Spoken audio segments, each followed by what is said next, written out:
नमस्कार, news for nation देख रहे हैं आप। मैं हूं आपके साथ रश्मि। बिहार में होने वाले विधान परिषद चुनाव को लेकर अभी से ही जनता दल यूनाइटेड तैयारियों में जुट चुकी है। बता दें कि जनता दल यूनाइटेड ने यह पहले ही साफ कर दिया है कि लोकसभा चुनाव की तरह ही इस चुनाव में भी 50-50 का फॉर्मूला लागू होगा, यानी कि सीट अगर 24 है तो 12-12 में ये सीटें बांटी जाएगी। तो जहां एक तरफ मुश्किलें अब बीजेपी की बढ़ती हुई नजर आ रही है, तो वहीं दूसरी तरफ जनता दल यूनाइटेड कहीं से भी अगर मगर करने के मूड में नजर नहीं आ रही है। और यही वजह है कि अपने ओर से जो तैयारी है वो जनता दल यूनाइटेड की तरफ से की जा रही है। खासकर किन उम्मीदवार को कहां से उतारा जाए, ये भी प्लानिंग जनता दल यूनाइटेड की तरफ से की जा रही है। ऐसे में और क्या कुछ कहना है जेडीयू का, किस तरह से इन 24 सीट पर होने वाले विधान परिषद चुनाव को लेकर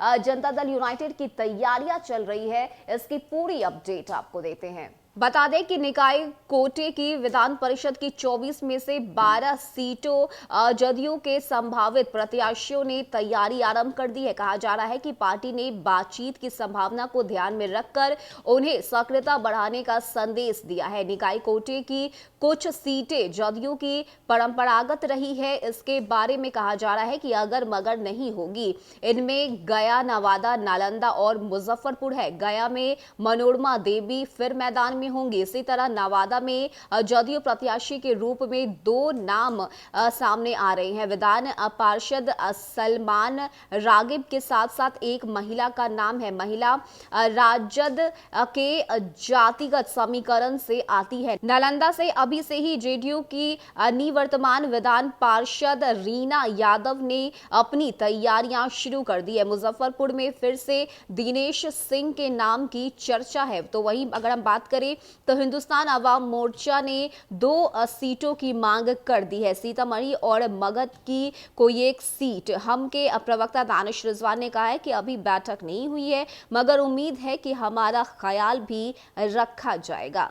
तो जहां एक तरफ जनता दल यूनाइटेड की तरफ से 12 सीटों पर चुनाव लड़ने की तैयारी की जा रही है, तो वहीं दूसरी तरफ हम पार्टी का भी कहना है कि हमें भी 2 सीट चाहिए और हमें ये पूरी उम्मीद है कि एनडीए में हमारी बात का ख्याल रखा जाएगा। तो लगातार जहां एक तरफ बिहार में विधान परिषद की 24 सीट पर चुनाव को लेकर अभी से ही जो सियासत है वो गरमाई हुई नजर आ रही है, तो वहीं दूसरी तरफ एनडीए में भी कहीं ना कहीं ये जो खींचतान है वो देखने को मिल रही है। और यही वजह है कि बिना किसी बैठक के, बिना किसी बातचीत के जनता दल यूनाइटेड अभी से ही तैयारियों में जुट चुकी है। और इतना ही नहीं, किन उम्मीदवार को कहां से उतारा जाए, ये भी जो मामला है या ये कह ले कि जो नाम का चुनाव है वो भी जनता दल यूनाइटेड की तरफ से कर लिया गया। और यही वजह है कि तैयारियां शुरू अभी से ही जनता दल यूनाइटेड ने कर दी है और साथ ही साथ अपने उम्मीदवार को भी इशारों ही इशारों में ये संकेत दे दिया गया है कि आप अभी से ही जुट जाइए